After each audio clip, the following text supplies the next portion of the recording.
Membahas jurnal umum, metode perpetual, dan periodik. Transaksi pertama, menerima pelunasan piutang dari toko Doraemon sebesar 12.500.000 pelunasan piutang.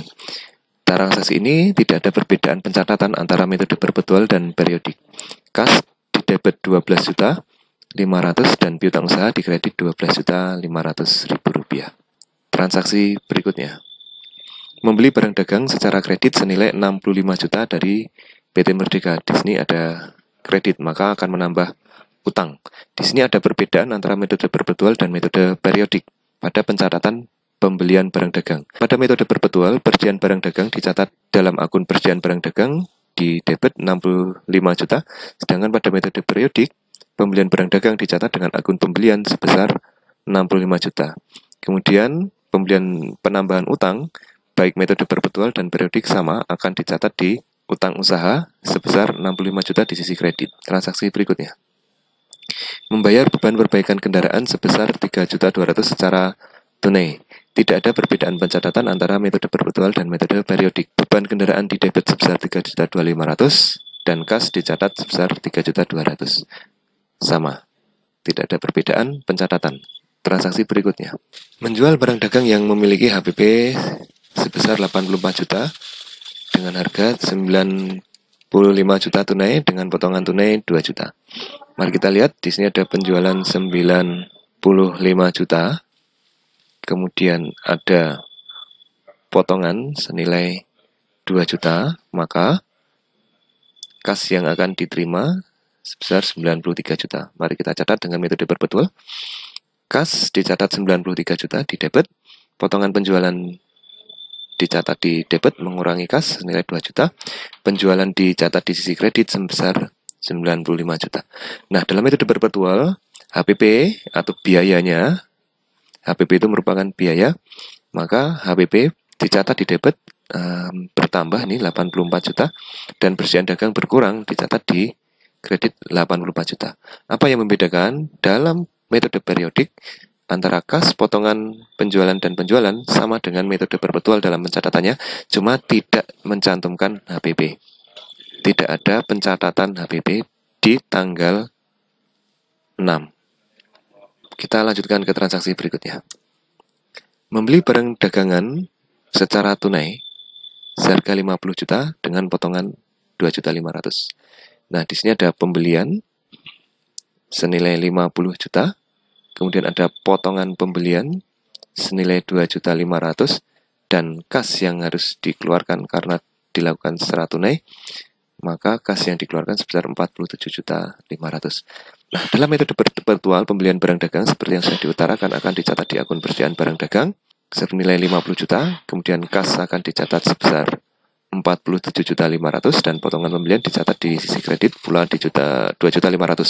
Dalam metode periodik, pembelian akan dicatat dalam akun pembelian 50 juta, kas dan potongan pembelian dicatat di kredit masing-masing 47.500.000 dan 2.500.000. Di sini adalah perbedaan antara metode perpetual dan metode periodik. Kita lanjutkan ke transaksi berikutnya. Membeli peralatan kantor. Di sini kita membeli peralatan kantor senilai 18.500.000 secara tunai. Nah, peralatan kantor bukan merupakan barang yang dijual, maka tidak dicatat di akun khusus. Nah, maka ini hanya akan dicatat di akun peralatan kantor. Dalam metode perpetual dan metode periodik dilakukan pencatatan yang sama. Peralatan kantor di debit 18.500.000, kas di kredit sebesar 18.500.000. Kita lanjutkan ke transaksi berikutnya. Menjual barang dagangan dengan HPP sebesar 67 juta, seharga 75 juta, di mana sebesar 25 juta dibayar tunai. Ini sama. Kemudian penjualan sebesar 67 juta. Ini HPP-nya, nanti kita akan catat HPP dengan persediaan. Nah, untuk penjualannya sendiri senilai 75 juta. Kemudian ada dibayar tunai. Nah, ini ada sudah dibayar tunai, maka akan menambah kas sebesar 25 juta. Maka piutangnya itu akan sebesar 50 juta. Kita masukkan.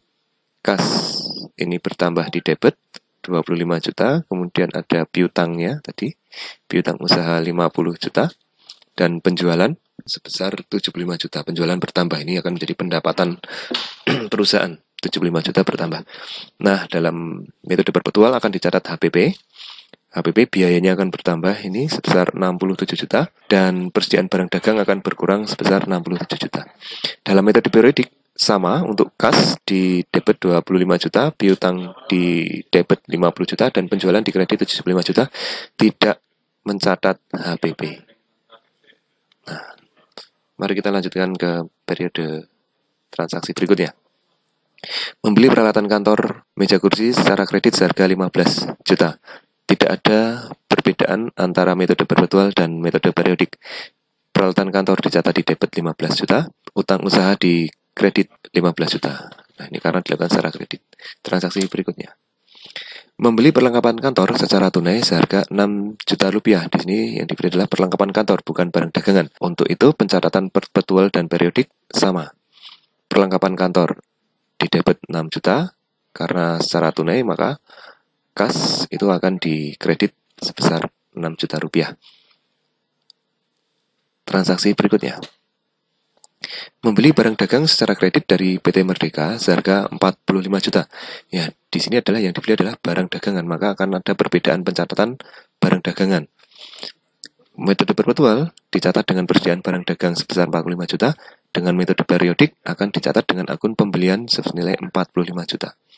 Nah, karena dilakukan secara kredit, maka utang akan bertambah. Baik metode perpetual dan periodik sama, utang usaha akan bertambah di sisi kredit. Akunnya tetap sama, utang usaha. Mari kita lanjutkan ke transaksi berikutnya. Membayar utang usaha kepada PT Lasido seharga 35 juta dengan potongan sebesar 2.500.000. Di sini kita membayar, maka utang itu akan berkurang. Utang berkurang sebesar 35 juta. Kemudian ada potongan 2.500.000. Maka berapa yang harus dibayar? Nah, yang harus dibayar adalah 32.500.000. Kasnya akan berkurang 32.500.000. Baik metode perpetual dan metode periodik sama. Utang usaha berkurang di debit 35 juta. Potongan pembelian ini akan mengurangi kas dicatat di kredit. Kas itu akan berkurang 32.500.000. Kita lanjutkan ke transaksi berikutnya. Menjual barang dagangan dengan HPP sebesar 54 juta seharga 65 juta ke toko cerdas. Dari jumlah tersebut, toko cerdas membayar tunai sebesar 35 juta.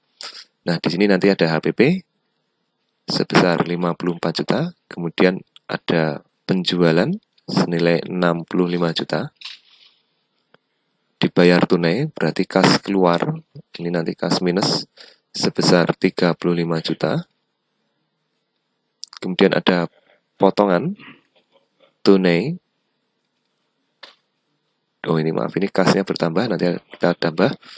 Ada potongan tunai sebesar 2 juta. Nah, sisanya adalah piutang. Karena dilakukan penjualan kredit, piutang itu akan bertambah. Kalau kita hitung akan bertambah menjadi 30 juta. Mari kita catat, meski dibayar 35 juta karena ada potongan tunai, kas hanya akan menerima 33 juta. Nah, potongan penjualan ini mengurangi kas 2 juta. Kemudian piutang usahanya bertambah 30 juta, maka sesuai debitnya dengan yang dikredit adalah penjualan bertambah 65 juta. Nah, kemudian di sini dicatat HPP sebesar 54 juta dan persediaan barang dagang dikredit 54 juta. Nah, di sini sama metode periodik, kas potongan penjualan piutang usaha dicatat di sisi debit sebesar masing-masing sebesar ini, kemudian penjualannya 65 juta, tidak ada HPP di tanggal transaksi. Berikutnya. Menerima pelunasan piutang dari toko Remi Bandung sebesar 25 juta. Baik metode perpetual dan periodik tidak ada perbedaan pencatatan. Kas di debit 24.500.000. Kemudian potongan penjualan kita debit juga 500, ini akan mengurangi kas, maka kasnya tidak 25 juta tetapi 24.500.000. Kemudian piutang usahanya berkurang sebesar 25 juta. Nah, ingat matching konsep, kalau kita total di sini adalah 25 juta debit, 25 juta kredit. Transaksi berikutnya. Membayar beban listrik, air dan telepon sebesar 4.500.000 secara tunai. Di sini tidak ada perbedaan antara metode perpetual dan metode periodik dalam pencatatan. Beban di debit 4.500.000, kas di kredit sebesar 4.500.000. Berikutnya, membayar beban iklan sebesar 4 juta meskipun 4.200.000 meskipun tidak ada tunai atau kredit, maka ketika membayar kita asumsikan di sini kita asumsikan dilakukan secara tunai. Nah, maka beban iklan di debit 4.200.000 dan kas di kredit 4.200.000. Begitu pula dengan metode periodik, tidak ada perbedaan dengan metode perpetual. Transaksi berikutnya, menjual barang dagangan dengan HPP 74 juta, harganya 85 juta secara kredit. Nah, dalam metode perpetual, karena dilakukan secara kredit, maka piutang akan bertambah sebesar 85 juta. Nah, penjualan itu juga akan bertambah sebesar 85 juta. Nah, HPP biayanya untuk membeli barang tersebut adalah 74 juta. Kita catat HPP-nya bertambah 74 juta dan persediaan barang itu juga berkurang sebesar 74 juta 500. Untuk periodik sama, di sini piutang usaha bertambah, penjualan bertambah dan tidak ada HPP. Kita lanjutkan ke transaksi berikutnya. Menjual secara tunai barang dagang dengan HPP 27 juta, harganya 35 juta, dan potongan tunai. Ini sama tadi. Kas akan bertambah 34 juta, karena ada potongan tunainya sebesar 1 juta, dan total penjualannya adalah 35 juta. Ini penjualan. HPP-nya, ini dicatat HPP-nya sebesar 27 juta di debit, biaya ini HPP termasuk biaya, ditambah bertambah 27 juta, kemudian persediaan dagangnya berkurang 27 juta. Dalam metode periodik, sama, kas potongan penjualan di debit dan penjualan di kredit. Tidak ada pencatatan HPP di tanggal 23. Kita lanjutkan transaksi berikutnya. Membeli barang dagang senilai 40 juta, di mana sebesar 15 juta dibayar tunai, dengan potongan tunai sebesar 500.000, sementara sisanya akan dibayar bulan depan. Mari kita lihat. Pembelian barang dagangan itu akan dicatat dalam persediaan barang dagang sebesar 40 juta. Nah, baru dibayar, maka kas akan berkurang di sisi kredit sebesar 15 juta. Kemudian potongan pembelian 500.000, maka utang usahanya 24.500.000. Nah, di sini perbedaannya hanya pada pencatatan akun pembelian. Di perpetual dengan akun persediaan, di periodik menggunakan akun pembelian. Yang lain sama. Transaksi berikutnya. Membayar gaji pegawai sebesar 6 juta rupiah. Di sini membayar, maka kita asumsikan ini adalah tunai karena tidak ada informasi kredit atau syarat atau yang lain atau faktur, maka di sini dilakukan secara tunai. Tidak ada perbedaan antara perpetual dan periodik. Beban gaji bertambah 6 juta rupiah, kas berkurang di kredit 6 juta rupiah. Transaksi berikutnya, membayar komisi salesman sebesar 15 juta. Maaf, 1.500.000. Di sini komisi itu merupakan beban.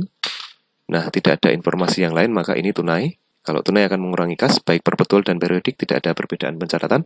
Beban komisi 1.500.000 di debit, kas 1.500.000 di kredit.